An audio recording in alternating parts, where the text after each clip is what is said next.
This is 3 News Daily. Hello, everyone. Welcome back to 3 News Daily on this Wednesday, November 9th. I'm Stephanie Haney here with your top stories from WKYC.com and our WKYC app. And today it is all about the election. Last night, election officials declared JD Vance the winner of the Senate race here in Ohio. Shortly after, Democratic nominee Tim Ryan conceded the race. Vance won with 53% of the vote and will replace retiring Republican Rob Portman. In his victory speech, Vance promised to represent all people in the state, both Republicans and Democrats. With Vance's win, this will be the 5th time a Republican has won this Senate seat. Turning now to the governor's race, Republican incumbent Mike DeWine won 63% of the vote over Democrat Nan Whaley, the former mayor of Dayton. Here's a clip from his victory speech. But in the end, it comes down to the most important thing, and that is our people. We have great people in Ohio. So to the people of Ohio, thank you. Thank you for giving us this chance. That race was called pretty quickly, too. Officials announced the results just minutes after the polls closed at 7:30 last night. Now we move to Cuyahoga County, where Democrat Chris Ronayne defeated Lee Weingart to become our next county executive. With 64% of the votes, Ronayne will succeed Armin Budish, who opted not to run for a 3rd term. Now that Ronayne has been elected, it's possible that we may see a new county jail built soon. That project was put on hold, waiting specifically for this election. And in Akron, Issue 10, also known as Jayland's Law, passed in yesterday's election.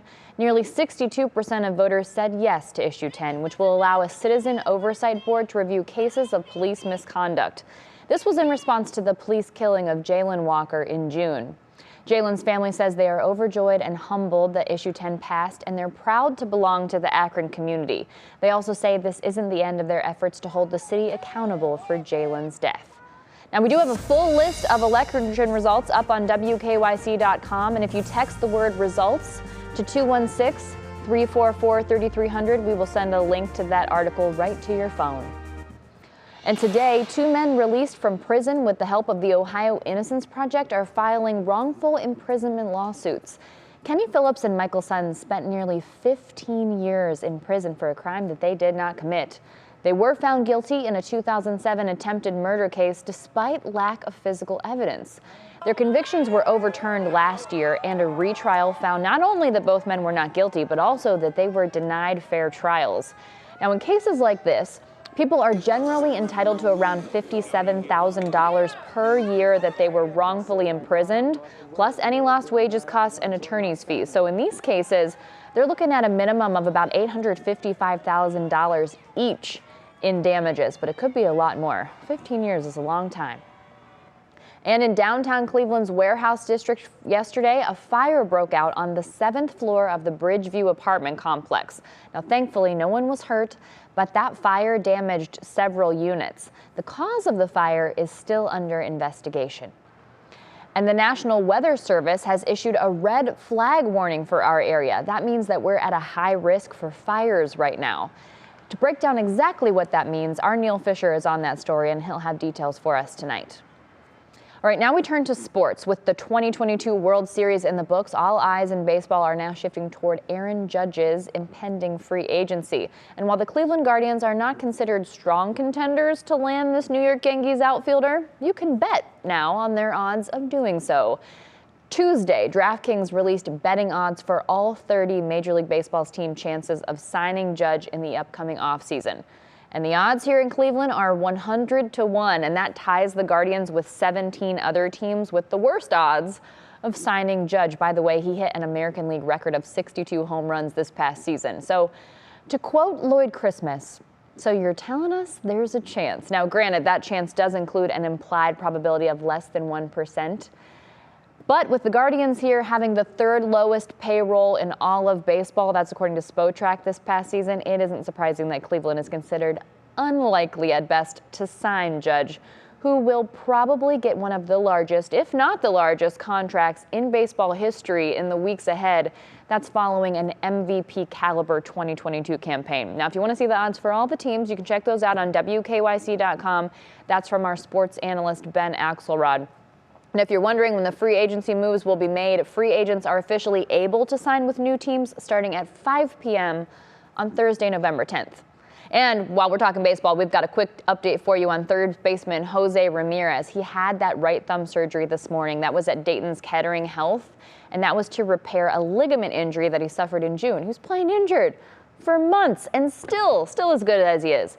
The procedure went off as expected, and it is expected that he will resume baseball activity in 6 to 8 weeks. We're wishing you a speedy recovery, José Ramírez. All right, now to football and a bit of a running back love fest. On Sunday Night Football, we learned that Tennessee Titans running back Derrick Henry says Nick Chubb is the best running back in the NFL.